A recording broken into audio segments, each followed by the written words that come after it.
ஆயிடுச்சுக்க. பல கட்சியில இருந்து ஆள் இருக்காங்க. இதுல எல்லாரும் ஆர்எஸ்எஸ் சேர்ந்தவங்க இல்ல.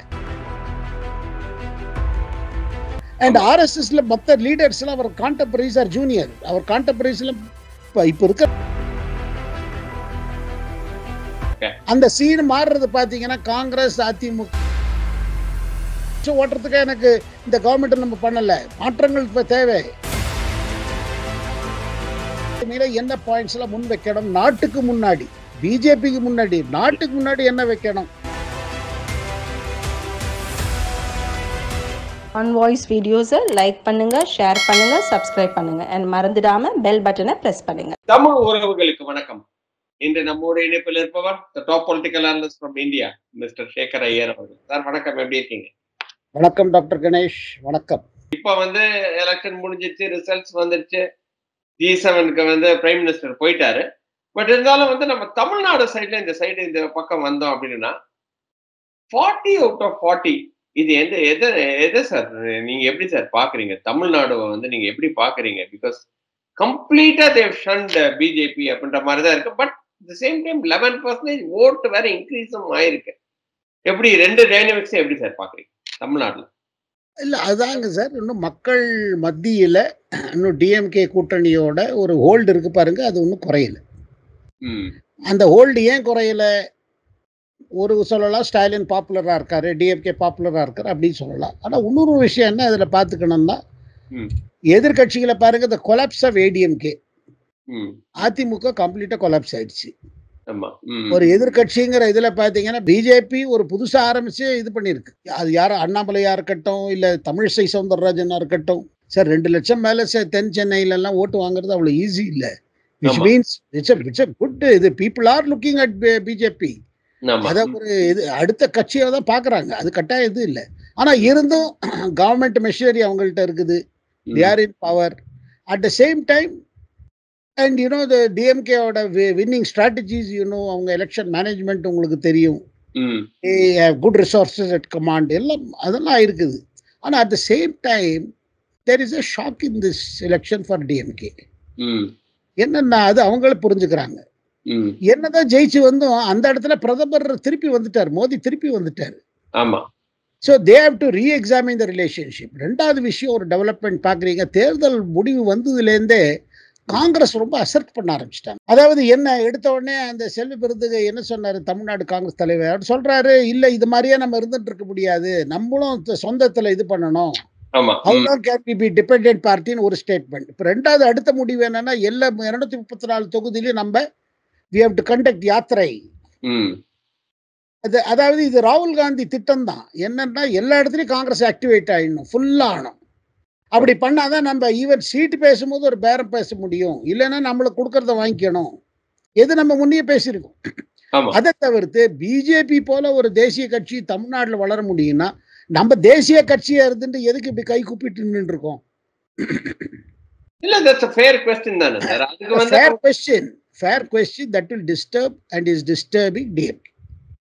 அதனால தான் பாருங்க காங்கிரஸ்லயே கொஞ்சம் ப்ரோ டிஎம்கே இருக்கிற போல தலைவர்கள், இப்ப நம்ம இளங்கோவன் டிகே இளங்கோவன் என்ன சொன்னாரு, இது why are we talking like this, எதுக்கு இப்படி நம்ம இது இல்லனா நம்மளால எப்படி ஜெயிச்சிருக்க முடியும் அப்படின்ற மாதிரி இப்பவே பேச ஆரம்பிச்சிட்டாரு. அங்க பாருங்க அங்க ஒரு ட்ரேடிங் ஆரம்பிச்சிருச்சு. ஏன்னா அங்க என்ன தோணுதுன்னா, நம்ம why not we go with we look alternative, contest more seats. இப்ப இதே மாதிரி செட்டப் இருந்தா even if DMK again comes to power, நமக்கு என்ன இம்பார்ட்டன்ஸ் கொடுக்க போறாங்க? அவங்களே சொந்த கவர்மெண்ட் பண்ணுவாங்க. நமக்கெல்லாம் கோலிஷனை வச்சுக்க மாட்டாங்க.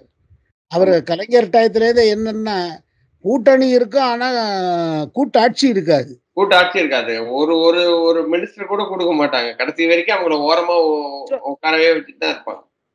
ஆமா, அது கிடையாது. சரி நீங்க சீட்டு வாங்கிட்டு போங்க, நம்ம ஜெயிக்க. அது எவ்வளவு கொடுக்க போறாங்க?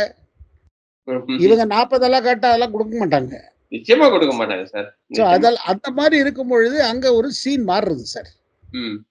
அந்த சீன் மாறுறது பாத்தீங்கன்னா காங்கிரஸ், அதிமுக, விஜய் ஆக்டர் விஜய் இதெல்லாம் சேர்ந்து ஒரு இது பண்ணலாமா, அமைப்படலாமா?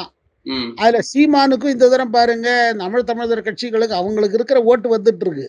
But that is not taking them anywhere. 8% வரைக்கும் வந்திருக்காரு நிச்சயமா. ஆனா அதுல எங்கேயும் ஒன்னும் இது இல்லையா, அது தொடர்ந்து அப்படிதான் இருக்குது. கொஞ்சம் ஏறுறது கொஞ்சம் இறங்குது. But they are retaining their vote. That is not taking them anywhere. ஆமா நிச்சயமா ஸோ 100%. அவருக்கு சீமானுக்கு ஒரு சமயம் வருது, என்னன்னா ஒரு காலம் வந்துட்டு இருக்கு. he has to look at இதை கூட்டணிக்கு யோசிக்கணும். ம் ஏதாவது ஒரு ஃப்ரண்ட்ல இருக்கணும் அவர். இல்லைன்னா அவரால் எந்த விதமான சீட்டு ஜெயிக்க, எந்த இதுலயும் சீட்டு ஜெயிக்க முடியாது. ஆமா ஸோ தமிழ்நாடு இது ரொம்ப மாறிட்டு இருக்கு. பட் தமிழ்நாடு அதுக்காக ஆனா இதுல பாருங்க என்னன்னா அப்படி மாறிட்டு இருக்கு.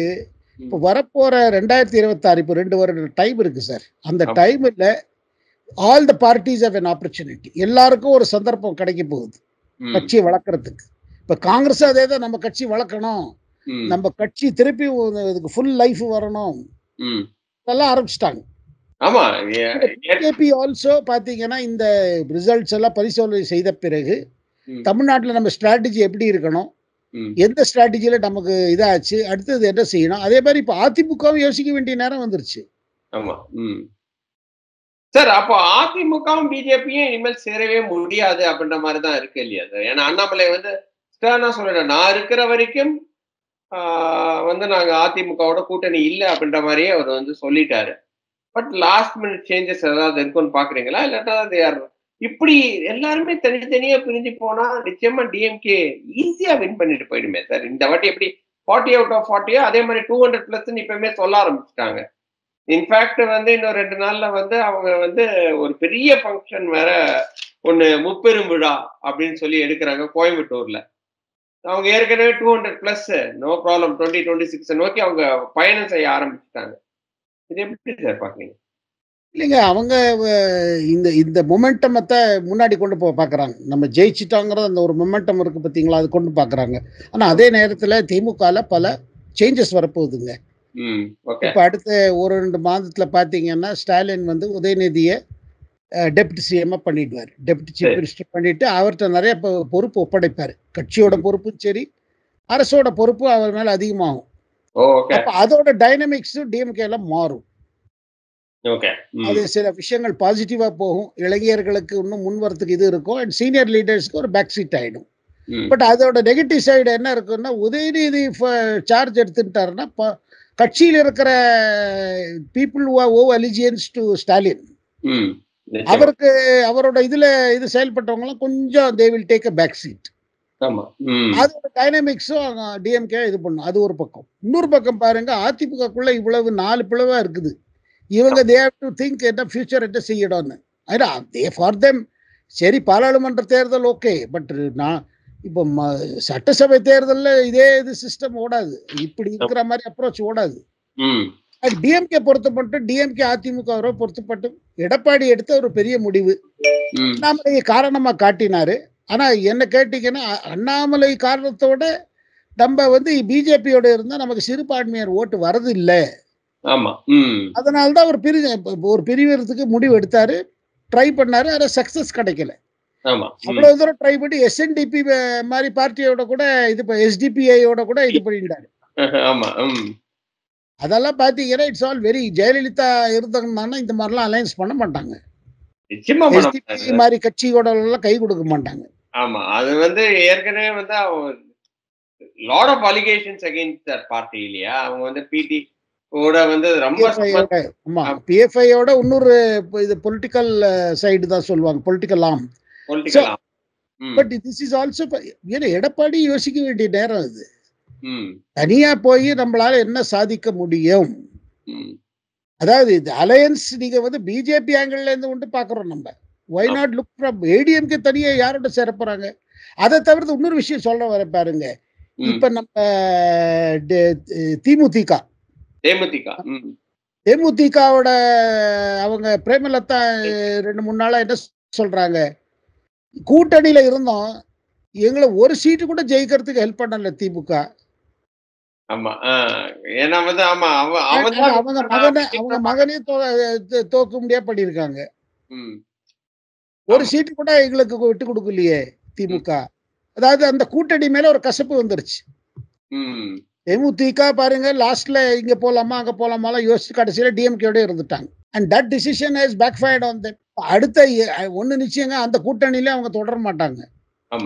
இவ்வளவு பேசின பிறகு, ஏன்னா நமக்கு இவ்வளவு பெரிய கட்சி, இவ்வளவு பெரிய திமுகவோட நாங்க பண்ணோம், எங்களுக்கு ஒரு கன்சிடரேஷன் இல்லாம எங்களுக்கு ஒரு சீட்டு கூட ஜெயிச்சு கொடுக்கலையே ஓப்பனா சொல்றாங்க. ஸோ அவங்க அங்க கண்டினியூ பண்ணுவாங்கங்கிறது டவுட். ஸோ நிறைய டைனமிக்ஸ் சேஞ்சிங் பார்ட்ஸ் இருக்கு தமிழ்நாடுல. ஸோ 2026ல என்ன ஆகுதுன்றத வந்து பார்க்கலாம். இன்னொரு லாஸ்ட் 2 கொஸ்டின் சார். இன்னொருத்தர் வந்து ஸ்பெசிஃபிக்கா வந்து உங்ககிட்ட கேட்க வேண்டிய கேள்வி வந்து ஆர்எஸ்எஸ் மோகன் பகவத் ஸ்பீச்சை வந்து எப்படி பாக்குறீங்க அப்படின்ற மாதிரி பேசியிருக்காரு.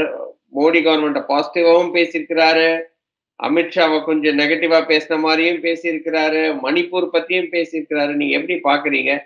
Who is he trying to tell this அப்படின்ற மாதிரி ஒருத்தர் ஸ்பெசிஃபிக்கா உங்ககிட்ட கேட்க சொல்லியிருக்கிறார். நீங்க எப்படி பாக்குறீங்க? இல்ல கட்டாயங்க, அவர் சொன்னதெல்லாம் பார்த்தீங்கன்னா பெருமளவுக்கு பிஜேபிக்கு பாயிண்ட்ஸ் தான் அது. ஆனா அதே நேரத்தில் ஆர்எஸ்எஸோட அப்ரோச், ஏன்னா எனக்கு பல ஆர்எஸ்எஸ் தலைவர்களோட தெரியும், அவங்களோட அப்ரோச் எப்படின்னா, எந்த ஆர்எஸ்எஸ் தலைவர்கள் பிஜேபிக்கு வந்துட்டாங்க, பிஜேபிக்காக செயல்படுறாங்க, முழுமையாக அரசியல் நோக்கத்தோட செயல்படுவாங்க. ஆனா ஆர்எஸ்எஸ் பெரிய பாலிடிக்ஸ் டைரக்டா பண்ண மாட்டாங்க. ஆர்எஸ்எஸ் வந்து பிஜேபிக்காக கேம்பெயின் அது மாதிரி கேம்பெயின் ஆர்எஸ்எஸ் தலைவர்கள் பண்ண மாட்டாங்க. ஆர்எஸ்எஸோட ஒரே கேம்பெயின் எல்லா எலெக்ஷன்ல என்ன இருக்குன்னா 100% பார்ட்டிசிபேஷன் பண்ணணும், எல்லாரும் வந்து ஓட்டு போடணும். அது அவங்க ஒரு இந்த லெவல்ல சொசைட்டி லெவல்ல கேம்பெயின் பண்ணுவாங்க. அது அது அவங்களோட it's open thing that there should be participation. இந்த கட்சிக்கு போடுன்னு அவங்க பண்ணவே மாட்டாங்க.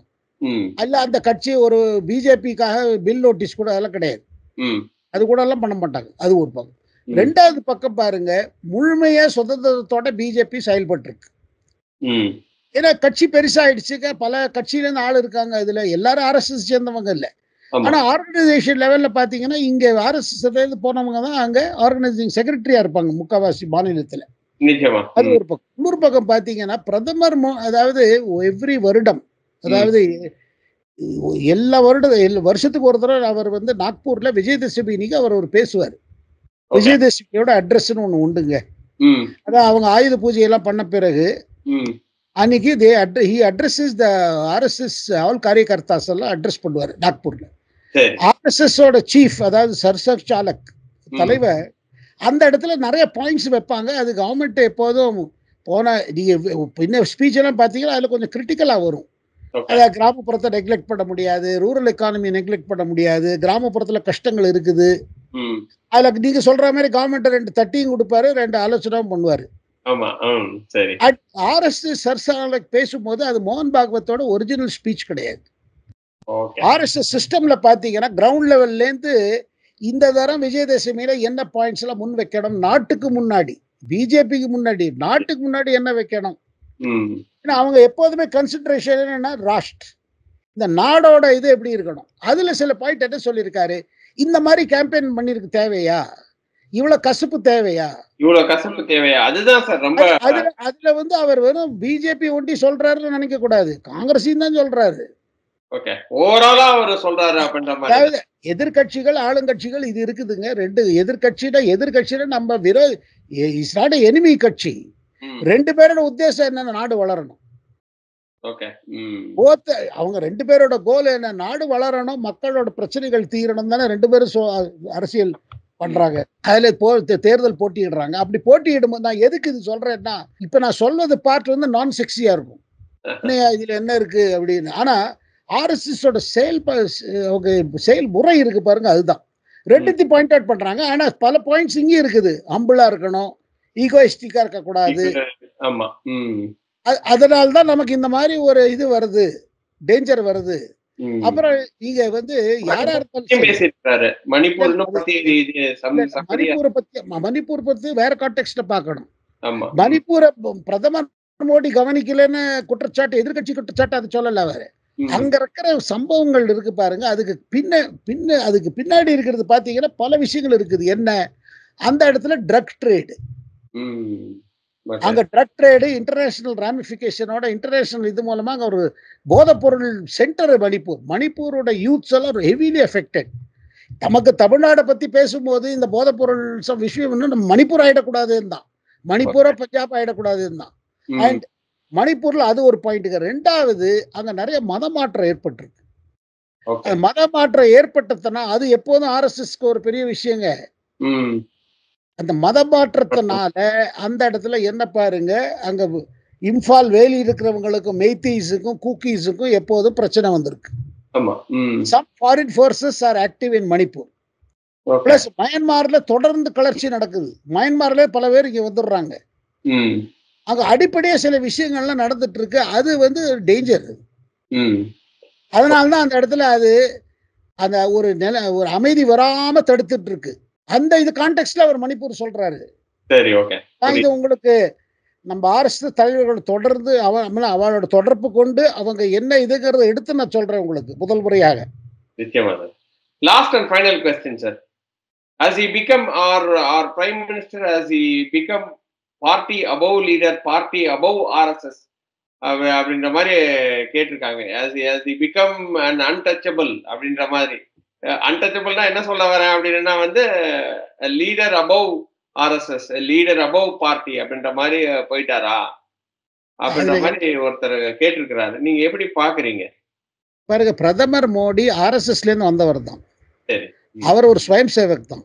சரி, okay. he is from the RSS background. he is not from ABVP or anything. RSSல இருந்து வந்தவர். RSSல இருந்து பிஜேபிக்கு வந்து இது பண்ணவர். பல பதவியில இருந்து வந்திருக்காரு. ஆனா 2 முறை ஜெயிச்ச பிறகு அவருக்கு ஒரு ஸ்டேட்டஸ் இதுவா இருந்தது. அண்ட் RSSல மற்ற லீடர்ஸ் எல்லாம் அவர் கான்டெம்பரரிஸ் ஆர் ஜூனியர். அவர் கான்டெம்பரரிஸ்ல இப்ப இருக்கிறாங்க லீடர்ஸ் எல்லாம். இப்ப மோகன் பாகவத் இருக்காரு. அதுக்கு பிறகு வர லீடர்ஸ்லாம் அவருக்கு ஜூனியர்ஸ் தான். ஆனா அதே நேரத்துல ஒரு அரசு நடத்துற முறையில அவர் he will not be taking dictation from anybody including RSS. Okay. இப்படிதான் செய்யணும் அப்படிதான் செய்யணும். ஏன்னா அவர் தன் பொறுப்பு. But at the same time ஏதாவது சஜஷன்ஸ் வந்துட்டு இருக்கும். பட் அவரை நீங்க இது பண்ண முடியாது. பிரதமர் Modi will not take dictation முடியாது அப்படின்ற மாதிரி நான் சொல்றேன் சார். இந்த கூட்டணி ஆட்சி இருந்தா கூட nobody can dictate to him. Okay. எல்லாரும் கன்சல்ட் பண்ணுவாரு. ஏன்னா ஆரம்பத்திலே சொல்லிட்டாரு இது வந்து ஒரு கன்சென்சஸ் வெர்டிக்ட். கூட்டாட்சின்னு எல்லாரையும் கேட்டுட்டு செய்யணும், அது பண்ணுவாரு. ஆனா அட் த சேம் டைம் பிரதமர் என்ற முறையில என் மேல ஒரு இது இருக்குது, ஒரு ரெஸ்பான்சிபிலிட்டி இருக்குது. மக்கள் எங்கள்கிட்ட எதிர்பார்க்கறாங்க. நான் சும்மா 5 வருஷம் ஓட்டுறதுக்கு எனக்கு இந்த கவர்மெண்ட் நம்ம பண்ணல. மாற்றங்கள் தேவை. Country has to develop fast. அதை அவர் செஞ்சுட்டு இருப்பாரு. ஓகே. அதனால நீங்க என்ன பார்க்க போறீங்க? நம்பர் குறைஞ்சா கூட மோடியோட செயல்முறையில மாற்றங்கள் இருக்காது when it comes to development. ரொம்ப நன்றி. நம்மளோட क्वेश्चंस எல்லாம் ஆன்சர் பண்ணதுக்கு. It's been a while. ஏன்னா வந்து நீங்க எல்லாம் பிஸியா இருப்பீங்க அப்படின்னு தெரியும். பட் வெகு விரைவில் இன்னொரு வீடியோவில் சந்திப்போம் சார். அதுவரை நன்றி, வணக்கம். வணக்கம். ஆன் வாய்ஸ் வீடியோஸை லைக் பண்ணுங்க, ஷேர் பண்ணுங்க, சப்ஸ்கிரைப் பண்ணுங்க. அண்ட் மறந்துடாம பெல் பட்டனை பிரஸ் பண்ணுங்க.